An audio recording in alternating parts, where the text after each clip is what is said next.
मैंने एक हफ्ता पहले एक वीडियो अपलोड करी थी बिग स्कैम एक्सपोज के नाम से। तो आपके हिसाब से इस पूरी लड़ाई में कौन सही है कौन गलत है? नहीं, सिर्फ ये नहीं बोलना है कि आप प्रॉपर लॉजिकली ये बताना है कि अगर मैं सही हूं तो क्यों हूं और अगर मैं गलत हूं तो क्यों हूं। मेरा ये जो ओपिनियन है ना, वो मेरे भाई के भी एक्सपीरियंस पे बेस्ड है, ना कि जस्ट मैं आपका या किसी और का व्यू देख कर आई हूँ। बेसिकली मैंने इसको बहुत करीब से देखा है, क्योंकि जब हम 11th और 12th में थे, अभी मैं यूपीएससी कर रही हूँ यहाँ पर, तो जब हम 11th और 12th में थे तो मेरे भाई को भी ऐसे लोगों ने अप्रोच किया था, मुझे भी कई बार अप्रोच किया था। वहां पे आपने देखा होगा किस तरीके से मोटिवेट किया जाता है, कैसे एक इंसान एक को अलग सा ही इन्वायरमेंट क्रिएट कर दिया जाता है कि आपको समझ में ही नहीं आएगा कि क्या गलत है क्या सही है। वो इतने कॉन्फिडेंट हो गए, स्पेशली एक लड़की थी, मेरी फ्रेंड थी, वो मुझे बोलती थी कि तू चल तू चल। तो हमेशा उसके स्टेटस पे मुझे यही दिखता था कि कोई BMW के साथ फ़ोटो पोस्ट कर रहा है। Exactly guys, I am not lying. तो कोई मर्सिडीज़ के साथ डाल रहा है। तो भाई ने भी मुझे कल ये बात बताई कि ये सब फेक होता है। अगर प्रोडक्ट बेचना है तो आप सिंपली बेच दो ना, कि हाँ साबुन है 10 रुपये का ले लो। उसके पीछे आप BMW क्यों दिखा रहे हो, जो कि वो पॉसिबल नहीं है। Exactly, that is the truth. कुछ लोगों को ये लग रहा है कि ये लड़ाई मेरे और विवेक बिंद्रा के बीच में है, जबकि ऐसा कभी था ही नहीं। ये कुछ लोग समझ रहे हैं या वो खुद समझ रहे हैं। ये लड़ाई एक्चुअल में सच और झूठ की है। ये लड़ाई एक्चुअल में सही और गलत की है। सर इसमें गलत क्या है वैसे? सर वो कोई तिकड़म लगा के अपना कोई प्रोडक्ट बेच रहा है। सर ऐसे बहुत सारे लोग हैं दुनिया में जो कुछ ना कुछ कर ही रहे हैं, कई सारी टैक्टिक्स लगा रहे हैं। और जैसे एडवर्टीजमेंट में बहुत सारा कुछ होता है, तो सर ये भी इसने भी कोई अपनी टैक्टिक्स निकाली है, तो उसमें सर गलत क्या अपना प्रोडक्ट बेचने? वेरी गुड पॉइंट कि इसमें गलत क्या है। कोई बताना चाहेगा कि इसमें कुछ गलत है या नहीं है या ये सही है? सर बेसिकली इसमें सबसे पहले हमारे लोग 18 to 25 के एज ग्रुप के बच्चों को टारगेट किया जाता है और इसमें उनको सेमिनार तक ले जाया जाता है और उनको ज़बरदस्ती आप अपने कुछ भी बेच रहे हो उन्हें फंसा दिया जाता है। सर अजीब टाइप के वहाँ म्यूजिक वगैरह चल रहे होते सेमिनार में। मैं खुद भी ज्वाइन किया था एक कंपनी में और वो बोलते थे कि आपको आपकी दाढ़ी आने से पहले आपकी गाड़ी आ जाएगी। आई नहीं सर। सर सबसे पहले मैं ये कहना चाहूँगा, क्योंकि जिस आपने बिग स्कैम वीडियो अपलोड की यूट्यूब पे, उसमें आपने ना नाम किसी का बताया ना कंपनी का नाम लिया। तो अगर मैं जैसे चोरी कर रहा हूँ, आप चोर चोर कह रहे हैं, अगर मैंने वो गलती की है तो ऑब्वियसली मैं चिढ़ूंगा उस बात से। आप अगर नाम लेते तो गलत था, कंपनी का या उनका या किसी स्पेसिफिक पर्सन का तो गलत होता। आपने नाम तो नहीं लिया, और अगर नाम नहीं लिया है आपने और अगर मैं गलत हूँ तो मैं चिढ़ूंगा। और एक और मजेदार बात बताइए, जब वो वीडियो अपलोड हुई कितनों को समझ आया था मैं किसके बारे में बात कर रहा हूं? बहुत कम लोगों को। अगर वो कुछ नहीं करते, चुपचाप बैठे रहते, तो 2 दिन में सब भूल भाल जाता है, खत्म हो जाता। मतलब एक टीचर है जो क्लास में सामने खड़े होकर के बोल रही है तुम में से किसी एक ने चोरी करी है, और एक बच्चा खड़ा होकर के बोलता है मैंने चोरी नहीं करी है, मैंने चोरी नहीं करी। अरे नहीं करी तो बैठा रहे ना चुपचाप। सर इस पर मैं अपने थॉट शेयर करना चाहूँगा। सबसे पहले तो कोई कोर्स बेचना या प्रोडक्ट बेचना कोई गलत नहीं है, लेकिन प्रोडक्ट का अगर आप 50,000 का बेच रहे हो तो उसकी औकात भी होनी चाहिए उतनी। उनके प्रोडक्ट की औकात है 100 रुपये की, लेकिन बेच रहे 50,000 में। सर एक पॉइंट और मैं शेयर करना चाहूँगा। प्लीज बोलिए। लाइक किसी को पसंद नहीं आया और आप उससे कह रहे हो कि आप दूसरों को सेल करो, तो वो उससे ही बड़ा स्कैम है। असली स्कैम ये है, ध्यान से समझ लो सब लोग, कि एक प्रोडक्ट जो आपको पसंद नहीं आया, आप अपने पैसे वापस मांग रहे हो, लेकिन आपको कहा जा रहा है अगर आपको अपने पैसे वापस चाहिए तो अपने जैसे और 4 बेवकूफ पकड़ करके लाओ और उस पर 30% 35% जो भी है कमीशन लो, और जो आपने पैसा लगाया वो पूरा पैसा आपको वापस। ये स्कैम है। अच्छा, इसी में अगर कोई जेन्युइन प्रोडक्ट हो तो क्या ये स्कैम है? नो सर, नहीं है। ये भी ध्यान से समझ लेना। तो मजे की बात यह है कि जब मैंने स्कैम को एक्सपोज किया तो ऐसी हजारों कंपनीज हैं इंडिया में, उनमें से सिर्फ एक ही कंपनी वाले और उस कंपनी का मालिक नहा धो करके मेरे पीछे पड़ गया। इसका मतलब क्या निकालोगे? अब आ करके कह रहे हैं कि बताओ इसमें स्कैम क्या है। तो ठीक है, मैं बताता हूं स्कैम क्या है। आज अच्छे से बताता हूं और पूरी दुनिया को समझाता हूं कि स्कैम होता क्या है। तो एक काम करते हैं, एक वीडियो देखते हैं। उस वीडियो को देखने के बाद में आप लोग अपने व्यूज बताइएगा कि स्कैम है या नहीं है। दोस्तों मेरा नाम नीरज है, मैं राजस्थान जोधपुर से हूँ। बड़ा बिजनेस है। अभी 5 दिन पहले 4 तारीख को 4 सितंबर को मुझसे एग्रीमेंट पे साइन करवाए और बोले कि आपका जो ये केस है हम सोल्व कर देंगे और जो आपका बाकी पेमेंट है वो हम आपको रिफंड कर देंगे। 4 तारीख के बाद हमारा एग्रीमेंट हुआ, मुझे सेटलमेंट एग्रीमेंट दिया कि आप एग्रीमेंट पे साइन करो, इसको अच्छे से रीड करो, पढ़ो इसको, फिर आप साइन करके हमें भेजो, तब हम आपका जो पैसा है वो हम आपको रिफंड कर देंगे। मेरा जो भी पैसा है मैक्सिमम जो है अब 35,000 मेरा पैसा बड़ा बिजनेस में भी बाकी है। लॉस तो अगर मैं बोलूँ तो मेरा कैश का 1 लाख का मेरा लॉस हुआ है 2 साल के अंदर। एक साल मैंने फुल काम किया, DMT भी पैसा खर्च किया, आना जाना बहुत स्ट्रगल किया, लेकिन पैसा नहीं कमा पाया। 1 लाख का मैं लॉस करके बैठा हूँ। लेकिन जो बड़ा बिजनेस को मैंने दिया था उसमें मेरा 35,000 अभी बाकी है बड़ा बिजनेस लेने का। और जो हमारा एग्रीमेंट का साइन हुआ था वो हुआ था 40,000 का। तो मेरा समीर करके नाम है, तो उन्होंने मुझको एग्रीमेंट दिया और बोला कि 40,290 रुपये जो अमाउंट है वो आपके हम अकाउंट में ट्रांसफ़र कर देंगे जब आप एग्रीमेंट साइन करके हमें भेजोगे उसके बाद। तो मुझे 2-3 दिन बोलते रहे, सर कल होगा, परसों होगा, 24 घंटे 48 घंटे ऐसे ही बोलते लास्ट में आके बोला सर आपको रिफंड नहीं होगा, आप हमारे रिफंड कैटेगरी में नहीं आते। और उसके बाद मेरे को बोला सर हमारे एक सीनियर आपको कॉल करेंगे, लेकिन उनके किसी भी सीनियर्स का मेरे पास कॉल नहीं आया, ना मुझे व्हाट्सएप पे रिप्लाई दे रहे हैं। यहाँ पे कुछ पोस्ट हैं वो भी मैं आपको शेयर कर दूंगा स्क्रीनशॉट, जो आप देख सकते हो कि कितना बड़ा मेरे साथ फ्रॉड हुआ है। तो अगर आपको भी ऐसे सेटलमेंट एग्रीमेंट दिया जाता है कि आप साइन करिए और आपको पैसा हम रिफंड दे देंगे, तो मेरे दोस्तों ये बिल्कुल भी भूल कर भी मत करना एग्रीमेंट साइन। पहले आप उनको बोलो कि पहले पेमेंट दो, उसके बाद हम एग्रीमेंट साइन करेंगे। देखो भाई एग्रीमेंट क्या है, क्योंकि हम मिडिल क्लास फैमिली से गरीब लोग हैं, हमें सिर्फ अपने काम से मतलब होता है ना। तो हमें जब अपना पैसा मिल जाएगा तो हम पैसा लेके हमें क्या करना बड़ा बिजनेस है ना, हम उनके बारे में नेगेटिव क्यों बोलेंगे। उसके बाद इन्होंने मुझसे वीडियो भी बनवाया, मेरा यूट्यूब चैनल था वो भी डिलीट करवा दिया, व्हाट्सअप ग्रुप भी डिलीट करवा दिया, लेकिन मेरा पैसा इन्होंने रिफंड नहीं किया।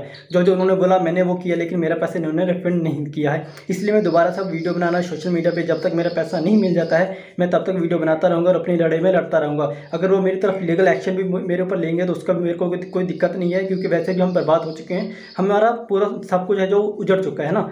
तभी इससे बुरा हमारे साथ जो भी होगा वो देखा जाएगा, और जो बुरा हमारे साथ हो चुका है इससे ज़्यादा बुरा हमारे साथ नहीं हो सकता है ना, और ना भी वो कर सकते। जितना बुरा होना था वो हमारे साथ हो चुका है। मैं जब भी IBC के बारे में सोचता हूँ मुझे ऐसा लगता है कि मेरा पैसा भी बर्बाद हो गया, मेरा टाइम भी बर्बाद हो गया। मैंने इतना ट्रस्ट किया था विवेक बिंद्रा जी पर, मेरा ट्रस्ट भी चला गया और मुझे सुसाइडल थॉट आते हैं। और मैं अगर कंपनी मेरा पैसा रिटर्न नहीं करती है तो मैं सुसाइड करूँगा। और मैंने 10-12 वीडियो बना करके अलग अलग चैनल पर डाल दिए हैं और शेड्यूल कर दिया है। मेरे ना होने के बाद वो वीडियोस रिलीज होते जाएंगे, जिस पे मैंने बताया है कि किस तरीके से मैंने डॉक्टर विवेक बिंद्रा जी का वो सब भी लगा दिया कि मेल पर कि मैंने पैसा डाला था, और मेरा चैनल स्ट्राइक पड़वा दी गई है। और मुझे बोलने की भी वो नहीं दिया कि मैं बोल सकता हूँ, इसलिए मैं ये बिल्कुल नए चैनल पर ये वीडियो डाल रहा हूँ। और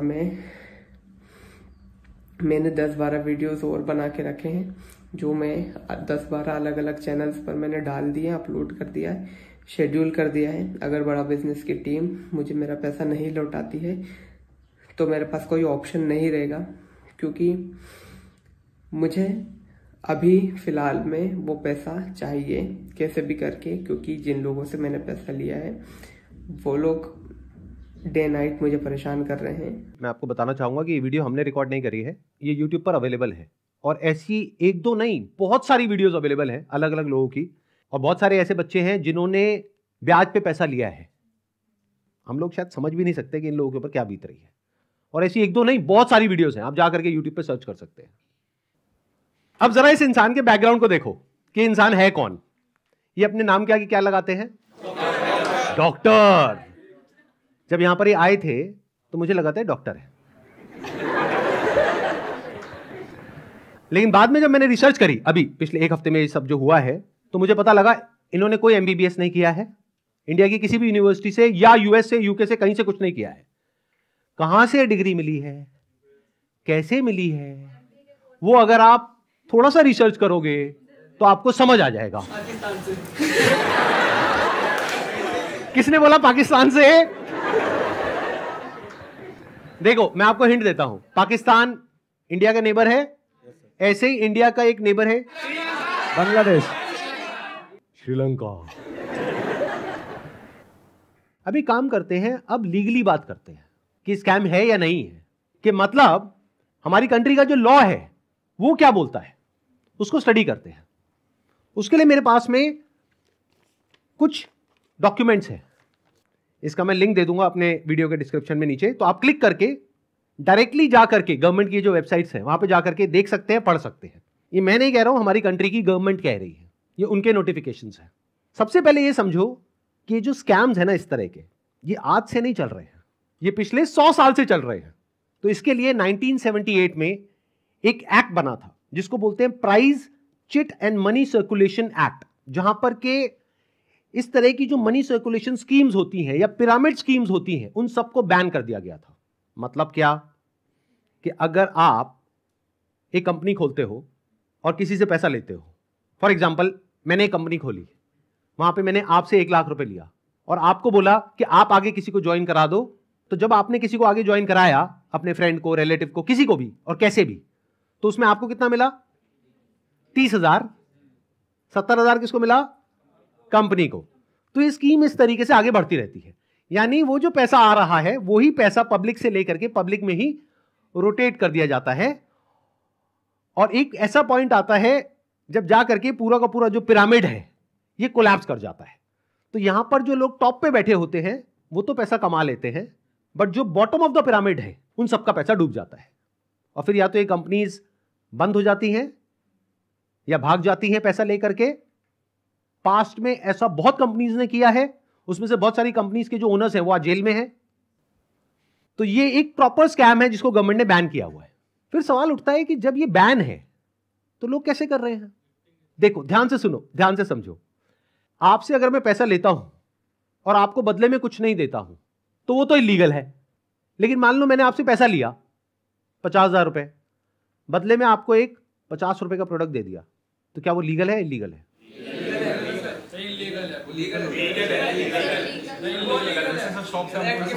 हो गया ना कंफ्यूज? तो ये एक लूपहोल है, ये जो लॉ है उसके अंदर, इसको ये लोग यूज कर रहे हैं। मतलब गवर्नमेंट ने क्या कहा कि अगर आप किसी के घर का दरवाजा तोड़ते हो और अंदर जाते हो और चोरी करते हो तो आपको सजा होगी। लेकिन ये लोग क्या बोल रहे हैं कि देखो दरवाजा लिखा है, खिड़की नहीं लिखा है। खिड़की से तो हम जा सकते हैं ना। तो जो कंपनीज जेन्युइन है और जो फेक है उसमें सबसे बड़ा फर्क क्या होता है कि जो प्रोडक्ट है अगर लोग उसकी वजह से ज्वाइन कर रहे हैं और वही एडवर्टाइजिंग में कहा जा रहा है, वही उसका ओनर कह रहा है, तब तो वो जेन्युइन है। मेरे हाथ में ये रिजर्व बैंक ऑफ इंडिया का सर्कुलर है। इसमें क्लियरली आरबीआई ने यानी रिजर्व बैंक ऑफ इंडिया ने कॉशन किया है public against multi level marketing activities.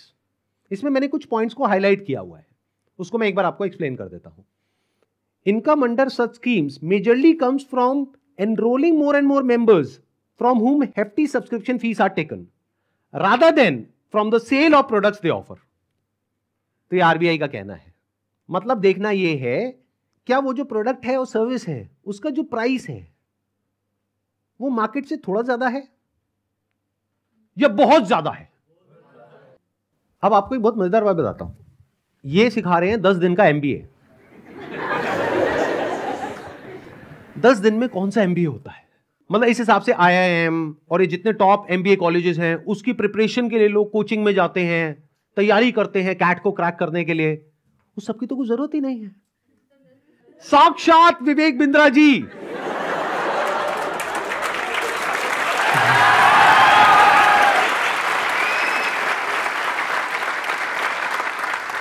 आपके सामने 10 दिन तक रोज प्रकट होंगे और आ करके आपको 10 दिन में एमबीए करा देंगे।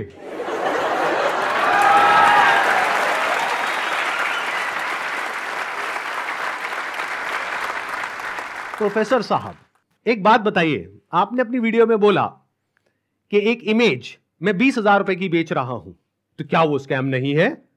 और वो 50,000 का कोर्स बेच रहे हैं तो वो स्कैम है? इसका क्या मतलब है? मतलब भाई साहब ये है कि मेरी जो 20,000 की इमेजेस हैं वो कौन खरीदता है? आप में से कोई भी है जिसने आज तक मेरी कोई भी इमेज खरीदी? Not even a single person. तो हमारी इमेजेस कौन खरीदता है? जो बड़ी बड़ी कंपनीज हैं, बड़े बड़े ब्रांड्स हैं जिनकी टर्नओवर हजारों करोड़ रुपए की है, वो 20,000 रुपए की इमेज खरीदते हैं। क्यों खरीदते हैं? क्योंकि अगर वो इमेजेस हमसे नहीं खरीदेंगे और खुद शूट करेंगे तो उनका खर्चा आएगा 5 से 10 लाख रुपए, और वो इमेज कितने में मिल गई? 20,000 रुपए में। हमने जब वो शूट किया तो हमने 10 लाख रुपए लगाया, तब जाकर के 20,000 में एक इमेज बेची। तो इसमें किसका फायदा है? उस कंपनी का भी फायदा है और हमारा भी फायदा है। इसको बिजनेस बोलते हैं।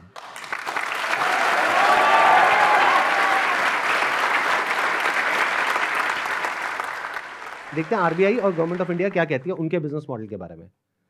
The Reserve Bank has also said that acceptance of money under money circulation, multi-level marketing, pyramid structures is a cognizable offense under the Price Cheat and Money Circulation Banning Act 1978. Members of public coming across such offers, ध्यान से सुनना, should immediately lodge a complaint with the state police. ये RBI कह रही है कि अगर आपके साथ में ऐसा कुछ हुआ है तो आपको क्या करना है? You should immediately lodge a complaint with the state police. अब एक और नोटिफिकेशन है जो बहुत इंपॉर्टेंट है, इनफैक्ट मोस्ट इंपॉर्टेंट है इस पूरी की पूरी डिस्कशन के लिए। जितनी भी एमएलएम स्कीम्स चल रही हैं, पिरामिड स्कीम्स चल रही हैं, डायरेक्ट सेलिंग कंपनीज चल रही हैं, एफिलिएट मार्केटिंग कंपनीज चल रही हैं, कि वो लीगल है या इलीगल है, ये कैसे समझा जाए। तो इसके लिए गवर्नमेंट ऑफ इंडिया ने 2021 में एक बहुत ही अच्छा स्टेप उठाया। ये मेरे हाथ में एक नोटिफिकेशन है गवर्नमेंट ऑफ इंडिया का, मिनिस्ट्री ऑफ कंज्यूमर अफेयर्स का। उसमें क्या कहा गया है? ये टोटल 13 पेज का डॉक्यूमेंट है, जिसमें क्या कहा गया है? The central government hereby proposes to frame consumer protection direct selling rules 2021। 2021 में आए थे ये। इसके बारे में बहुत लोगों को पता ही नहीं है, इसलिए ये स्कैम इतने आसानी से चल रहे हैं। अगर पता हो तो इनकी दुकान 2 दिन में बंद हो जाए। डिटेल में अगर आप जानना चाहते हैं इसमें क्या क्या लिखा हुआ है तो नीचे यहाँ पे डिस्क्रिप्शन में आपको लिंक मिलेगा, उस पर क्लिक करके आप देख सकते हैं और पढ़ सकते हैं इसको। मैं बस शॉर्ट में कुछ पॉइंट्स मैंने हाईलाइट करे हुए हैं, वो आपको बताता हूं जो समझना बहुत जरूरी है। It applies to all models of direct selling, whether it is multi level, whether it is single level, whether it is affiliate, किसी भी स्ट्रक्चर से आप सेलिंग कर रहे हो तो आपको इन रूल्स को फॉलो करना है। सबसे पहला रूल क्या है? It has no provision that a direct seller will receive remuneration और incentives for recruitment oblique enrolment of new participants in the direct selling business except as a result of sale of goods और services by them. मैं इसको थोड़ा सरल भाषा में translate करके बताता हूं। इसमें कहा जा रहा है, आप अगर एक डायरेक्ट सेलिंग कंपनी हो तो आपकी कंपनी में जो डायरेक्ट सेलर्स हैं उनको जो पैसा मिल रहा है या इंसेंटिव मिल रहा है या कमीशन मिल रहा है, वो नए मेंबर्स को एनरोल करने पर नहीं मिलना चाहिए, बल्कि वो मिलना चाहिए फॉर सेल ऑफ गुड्स और सर्विसेज बाय देम। वो जो कंपनी गुड्स और सर्विसेज दे रही है उसकी वैल्यू क्या है? अब ये कौन डिसाइड करेगा? जिन्होंने वो परचेज किया। अगर तो उन्होंने 50,000 का कोर्स परचेज किया इनकी कंपनी से और वो सब सेटिस्फाइड है तो कोई प्रॉब्लम ही नहीं है। बट अगर उसमें से 99% लोग सेटिस्फाइड नहीं और अपना पैसा वापस मांग रहे हैं और ये पैसा वापस नहीं कर रहे हैं तो ये स्कैम है ना। बिंद्रा जी आपने पूछा था ना क्यों है ये स्कैम, तो बता रहा हूं आपको। इसमें कहा गया है, इट अलाउज और provides for a buy back or repurchase policy for currently marketable goods which are not unpacked or services sold to the participant at the request of the participant at reasonable commercial terms। मतलब कि कोई buyback का option होना चाहिए। किसी company ने आपको 50,000 रुपए के कुछ प्रोडक्ट्स या सर्विसेज दे दी, अब आप कहते हो मेरे किसी काम की नहीं है, तो अब आप उसका क्या करोगे? उस कंपनी को एक बायबैक पॉलिसी देनी पड़ेगी। अब देखना, ध्यान से सुनना, ध्यान से समझना। बायबैक आप किस चीज पर दे सकते हो? जिसकी कोई मार्केट वैल्यू हो।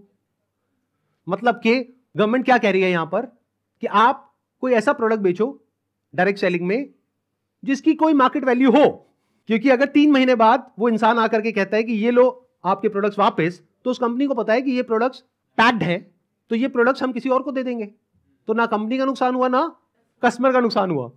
बट अगर कुछ आपने ऐसा बेच दिया है जिसकी कोई मार्केट वैल्यू ही नहीं है, फॉर एग्जाम्पल आपने कोर्स खरीदा इनसे, अगर आप जा करके किसी को बोलते हो कि कोर्स मैंने 50,000 का लिया है, आपको 5,000 का देती हूं, ले लो, कोई लेगा? 500 रुपए का लेगा? तो इसकी मार्केट वैल्यू क्या है? Zero. It is a clear violation of this act. इसलिए ये स्कैम है बिंद्रा जी।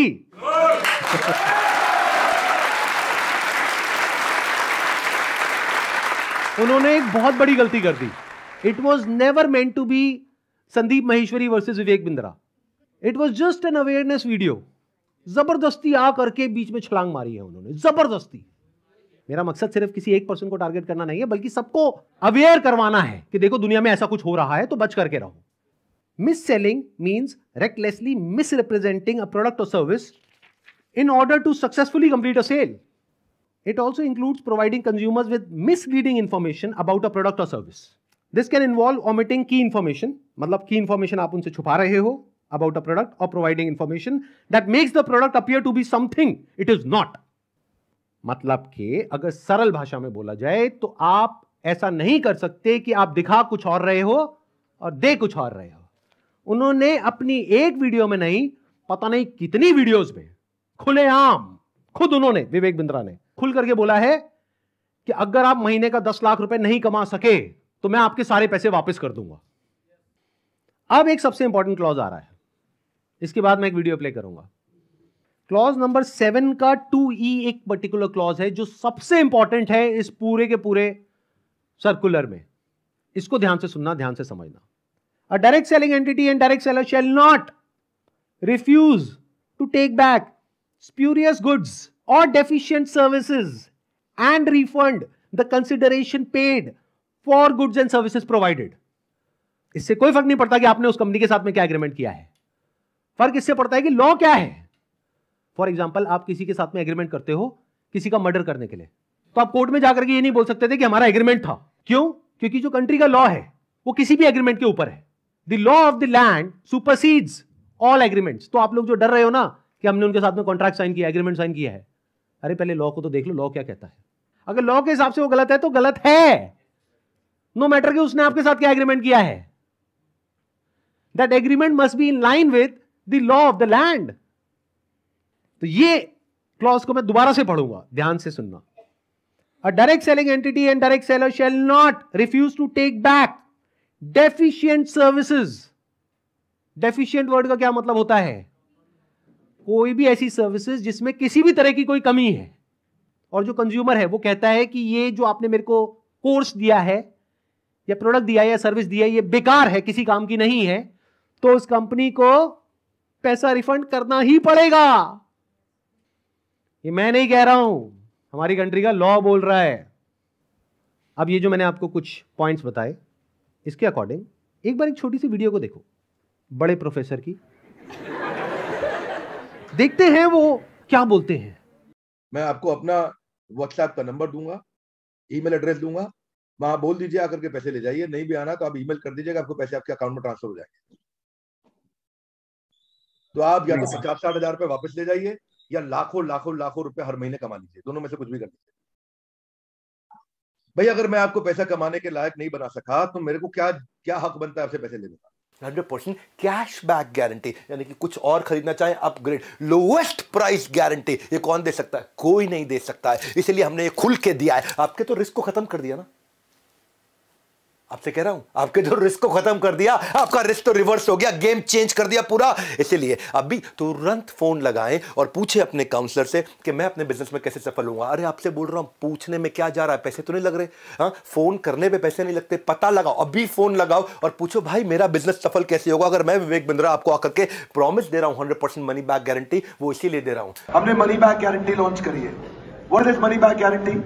अगर कोई भी हमारे साथ आईबीसी बनता है और वो चाहता है कि मैं पैसे कमाऊं और वो हमारे साथ पैसे नहीं कमा पाता, तो नो क्वेश्चंस आस्क्ड, उसका पैसा उसको वापस कर दिया जाएगा। That's called money back guarantee. दम नहीं है किसी में ये बोलने का जो हम बोल रहे हैं।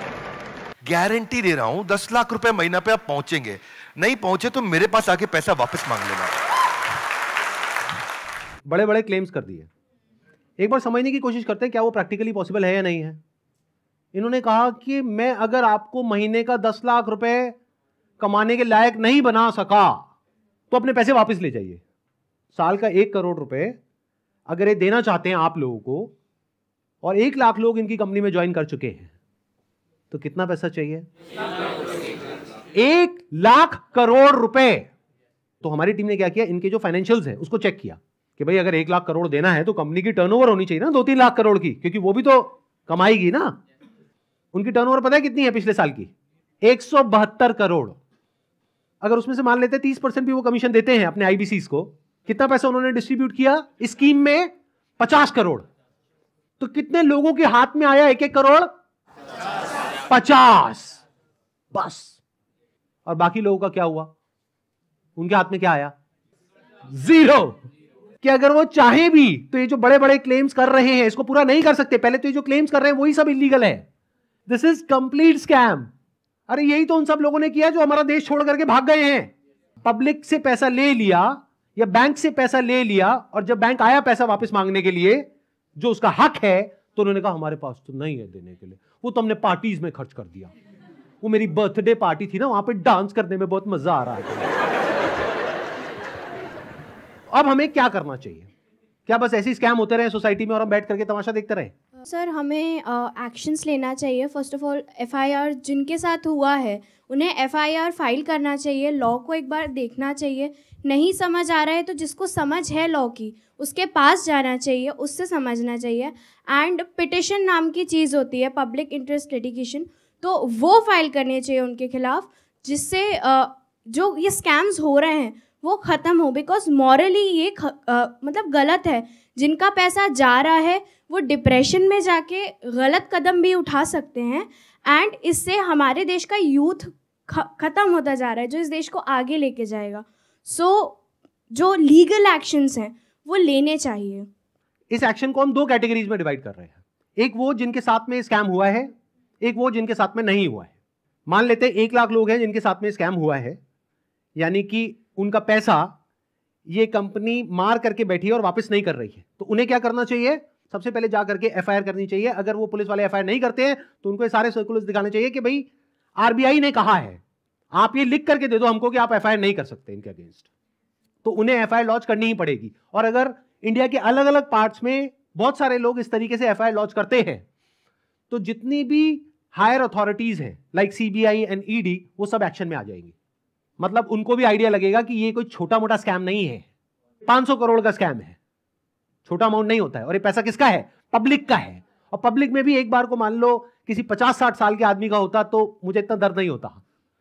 18-19 साल के बच्चे का है जिसकी जेब में 50 रुपए नहीं होते हैं।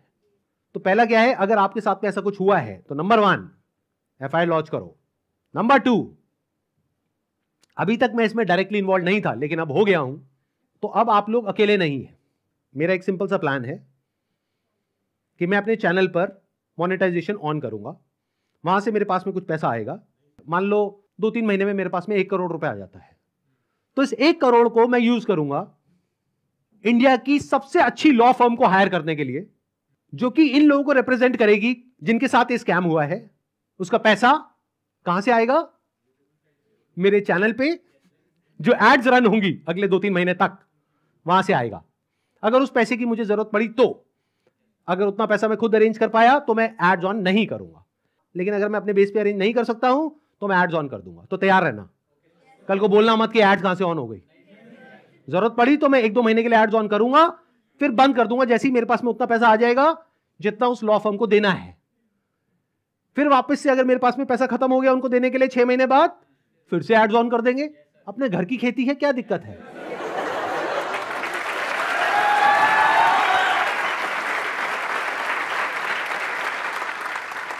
तो अब आप लोगों को क्या करना है, जिनके साथ में स्कैम हुआ है हमको ईमेल करिए। हमारा एक ईमेल आईडी है legal@sandeepmaheshwari.com। और आप लोग क्या कर सकते हैं, जिनके साथ में स्कैम हुआ है, आरबीआई का हम एक लिंक यहां पर नीचे डिस्क्रिप्शन में पोस्ट करेंगे, एक तो इन सर्कुलर्स का, प्लस आरबीआई के जितने भी ऑफिसर्स हैं अलग अलग स्टेट्स में, वहां पर जो उनके रिप्रेजेंटेटिव्स हैं उनका। तो आप क्या कर सकते हैं, जिनके साथ में ऐसा कुछ हुआ है, एक लेटर लिखिए छोटा सा, उसमें जो भी मन में है इंग्लिश में हिंदी में लिख दीजिए कि आपके साथ में ये हुआ, ये हुआ, ये हुआ, ये हुआ, और आपको अपना पैसा वापस चाहिए, लेकिन वो पैसा वापस नहीं कर रहे हैं।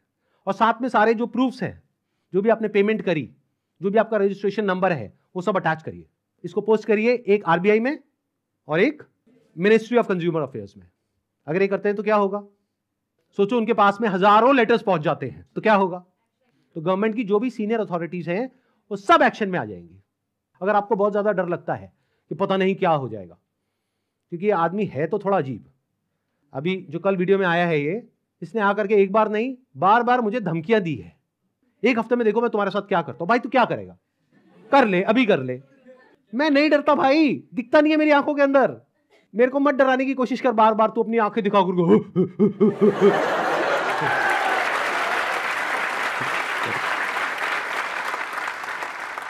अगर मेरे को एक्चुअल में कुछ हो गया अगले 1 हफ्ते में, तो सारा शक किस पे जाएगा? है ना? कैसा प्रोफेसर है, थोड़ा तो बुद्धि यूज कर, थोड़ा तो लॉजिक नाम की चीज यूज कर। पब्लिकली आ करके मेरे को धमकाए चले जा रहा है, क्या ये लीगल है?